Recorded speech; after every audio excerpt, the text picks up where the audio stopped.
Hello, and welcome to From the Desk, our new monthly podcast. I'm Jim Cohen, Chief Executive Officer of Minneapolis Jewish Federation.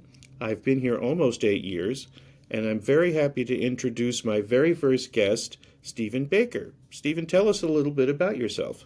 Thanks, Jim. I'm the Chief Philanthropy Officer, and I've been here for just under 3 years. I think it's 2 years and 50 weeks. I think that is right. Well, we're both very happy to be here today to discuss the impact Minneapolis Jewish Federation has had in our community and in Israel, and frankly around the world, over the past year. And specifically, I want to start with the 2024 annual campaign, which just ended a couple of weeks ago. So, Stephen, if we can dig into 2024 a little bit, from a philanthropic standpoint, what do you think we accomplished with the annual campaign? And I know that we have some very good statistics to share. Absolutely. So to start, I'd actually like to take a step back and say that the campaign theme this year was One People, Many Paths, One Future.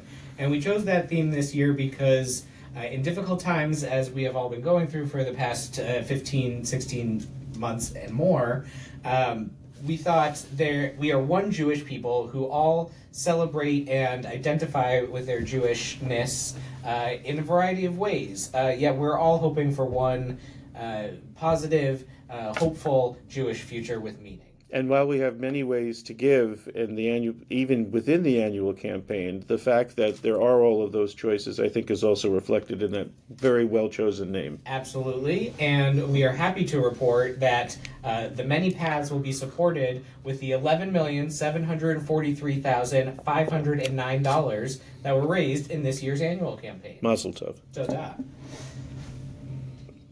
So specifically, talk about some of the trends that you saw or that we saw in the campaign this year, things that resonated with the community, areas that we saw significant growth, and what that means for the coming year. Great. I'm happy to.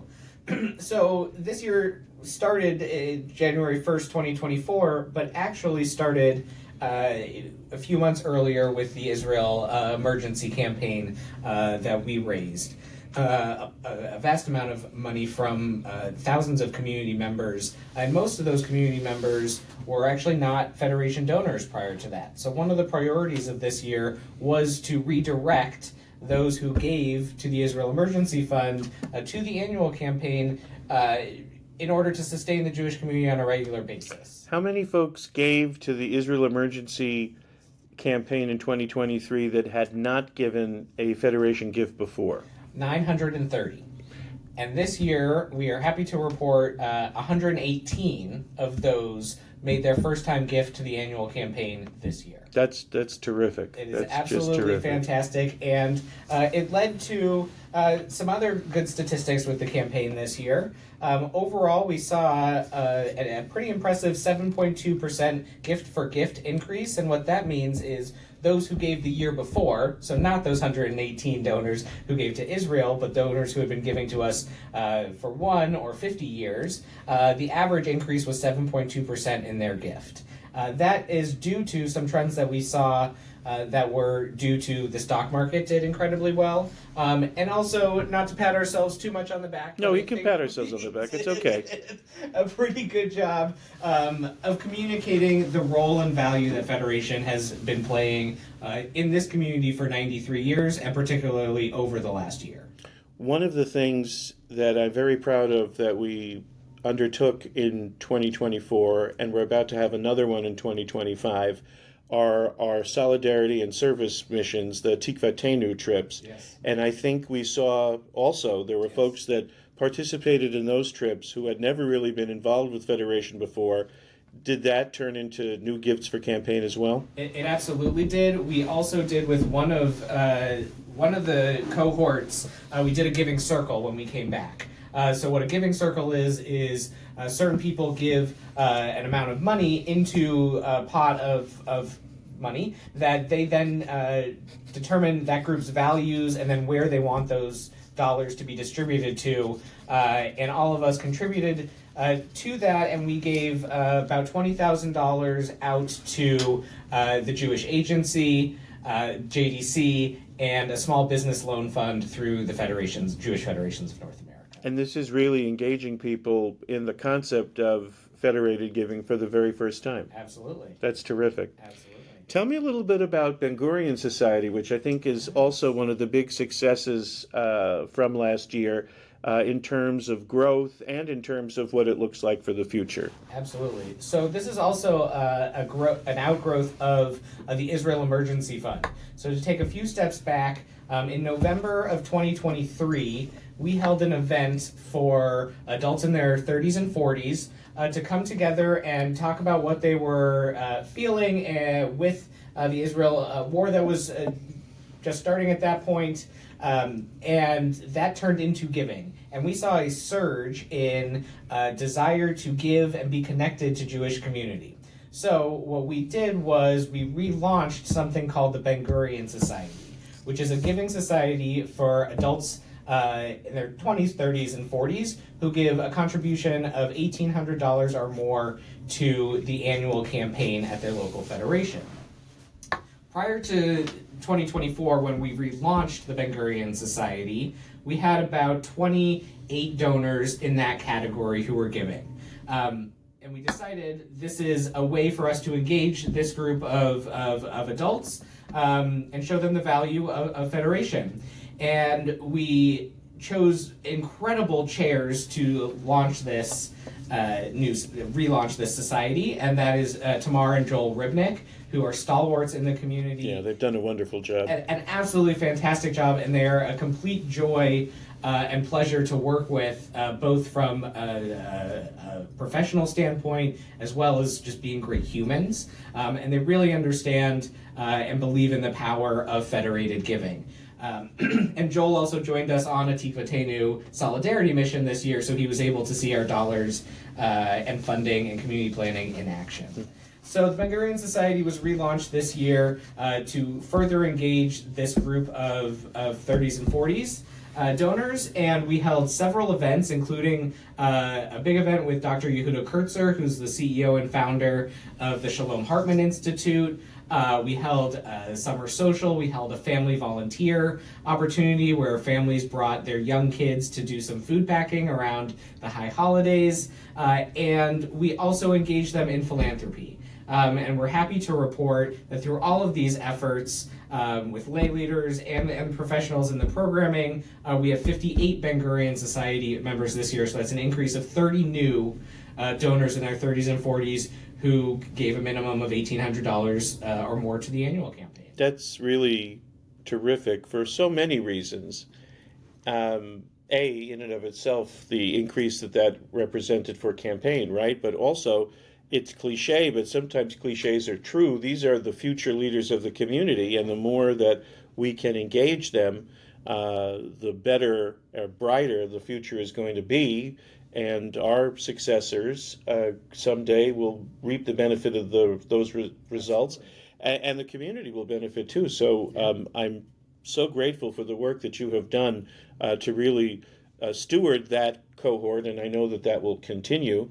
I assume that my team, if I can interrupt, my team of course has also done a fantastic job, and Tamar and Joel put in a lot of work this year as well. So a big kudos to lay leaders and the professionals.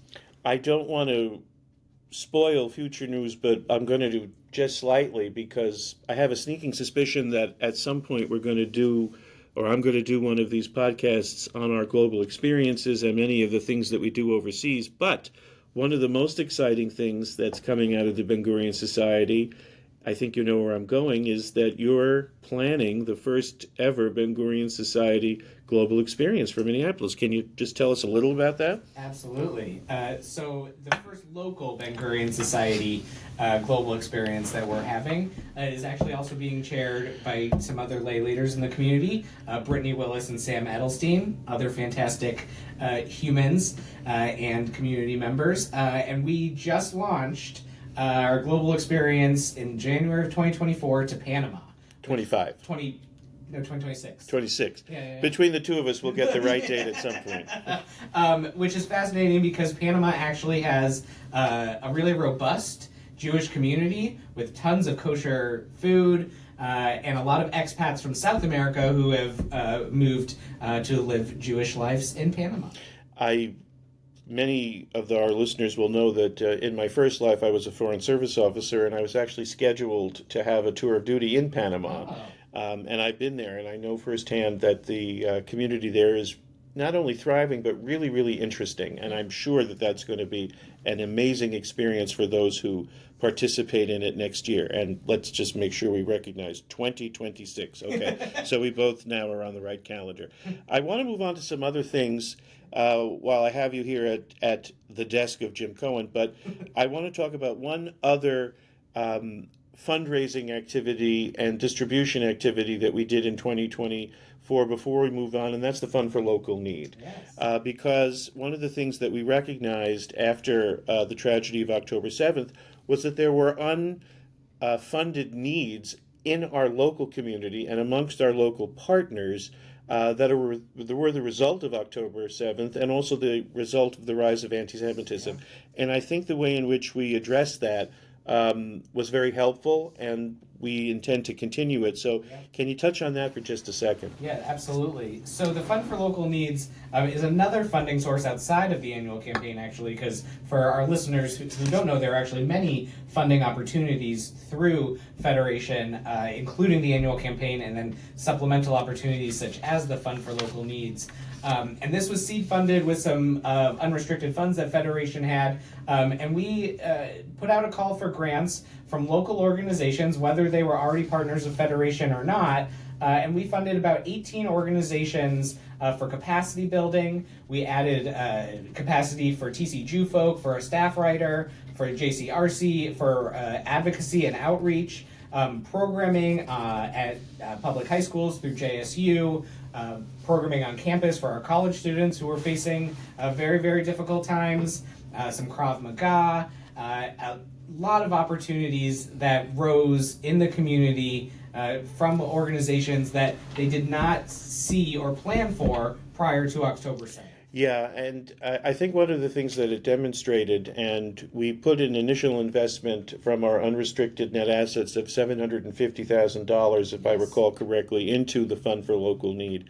Many of those grants were relatively modest, and I think that one of the things that it demonstrated was that you can have a lot of impact in the community without spending a tremendous amount of cash. And what reminded me of that was the Krav Maga program that you mentioned, which was relatively inexpensive and had a huge impact, not only on the morale of the people who participated, but also on their sense of taking ownership of their own security and safety and health. So it was terrific. For an important demographic through Sha'arim. Yes. Was that? Yes. Yeah. So amongst our jobs, we do a lot of other events over the course of the year, and they have a philanthropic bent, and I think they help us raise money, which we distribute in the community. Are there other highlights from 2024 that you would love our listeners to know about? Oh, that's a good question. We do a lot of events. I'll hit very briefly on some highlights of some of those. So our annual Cardozo dinner, where we honor lawyers and legal professionals in the community.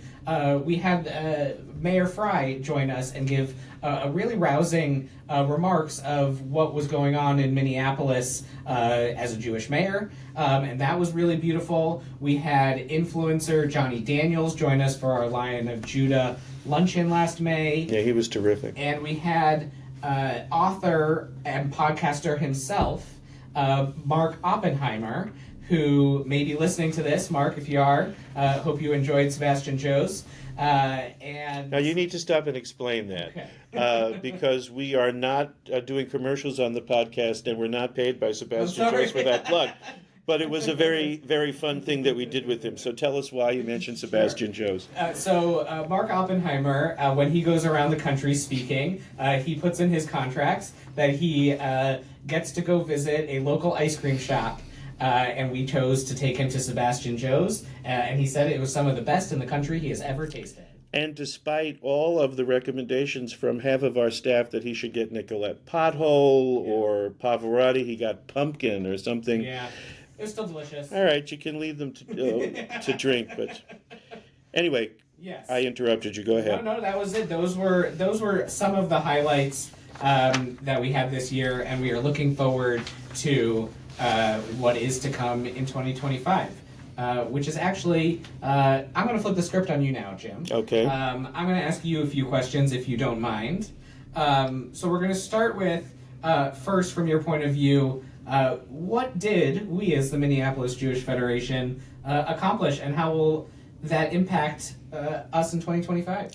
Well, in addition to all of the things that you mentioned, and of course, the annual campaign is the engine that makes everything possible. One other thing that I'm particularly pleased that we accomplished in 2024 was a strategic plan refresh. For those who don't know, the last strategic plan that Minneapolis Jewish Federation undertook was really crafted in 2019 and went into effect in January of 2020, literally weeks before COVID. And remarkably, despite the fact that COVID really upturned the world, we were able to accomplish a lot of what we set out to do in that strategic plan. And many of the, or most of the things that we weren't able to do were directly related to the fact that COVID had gotten in the way. So we looked at the strategic plan knowing that it was about to expire or going to expire, and we were pretty pleased with where we were and the really high-powered committee that we put in place, co-chaired by Howard Zack and Debbie Stillman. We decided pretty quickly that we did not need a complete rewrite and that we needed a refresh, specifically looking at things through the lens of October 7th and the current needs of the community.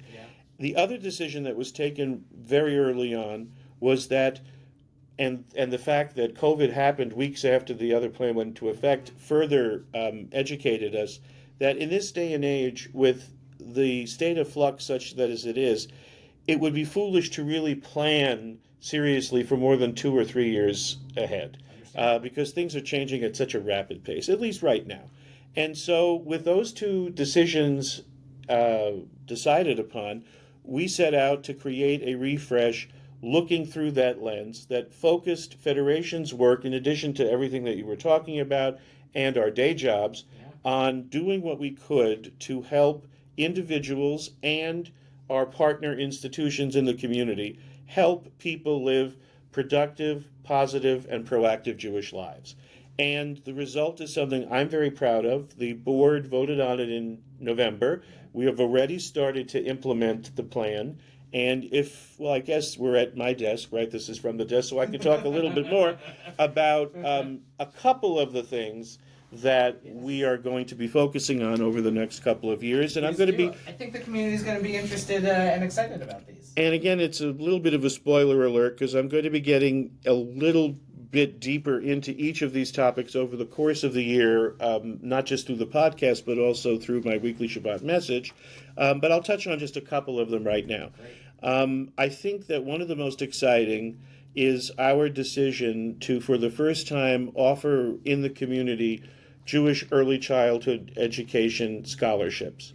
One of the things that we learned through the last demographic study, and anecdotally, not just from our education committee, but from people all across the community, was that early childhood education, specifically Jewish early childhood education, is becoming unaffordable and therefore is becoming a barrier for young families to start their journey of Jewish life. And one of the things that we are very concerned about is that the later a family hops on the train going through Jewish life, the less likely they are to stay on the train. And so to get families engaged early is a key priority for us, in addition to helping make early childhood education less of a financial burden. So we are going to be offering $200,000 of scholarship in this area for the next 3 years.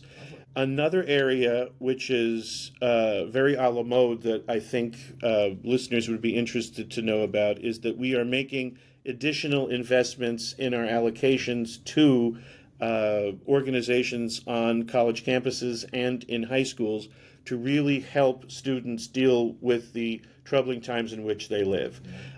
So we are making a serious additional commitment to organizations like Hillel, Chabad at the U, Jewish Student Union, USY, NCSY, and I think that it's a no-brainer that we owe it to our students to really give them the tools that they need to not only survive on campus and to feel safe on campus, but to thrive on campus, both Jewishly and educationally. I'm only going to mention one other because time is somewhat limited here, and I don't want to run out of things to talk about over the course of the year, since at the beginning of this I said we were going to do this every month.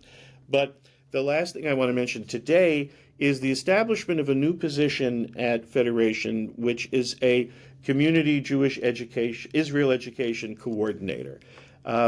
Teaching Israel, talking about Israel, is never an easy thing to do, and particularly nowadays it's become even more challenging. And we want to make sure that we help all of our partner institutions, synagogues, schools, anyone who's providing Israel education with whatever tools that we can provide them to help them in this very important and sometimes difficult task. Amen. And so over the next 3 years, this coordinator will be working with all of our partners to help them provide the very best Israel content and Israel education that they can. This is not old-fashioned Federation telling any of our partners or other institutions what to say, how to say it, but listening to them, hearing what their needs are, and then working very closely with them to get them what they need, so that we all feel that Israel is being discussed and taught in our community in the best way possible. So those are just 3 things. I'll be sharing more later in the year, but it's a tall order, and I'm looking forward to working with the entire MJF staff to deliver on it. Great. I think that's going to make a big difference, and thank you for answering my questions of what's coming up in the year ahead. Well, thank you for asking it, and thank you for joining me here today on the first episode of this podcast. I'm really looking forward to sharing a lot of information with the community over the coming year and hopefully beyond. And so that's it for this installment. Thank you very much for listening, and we'll see you next month.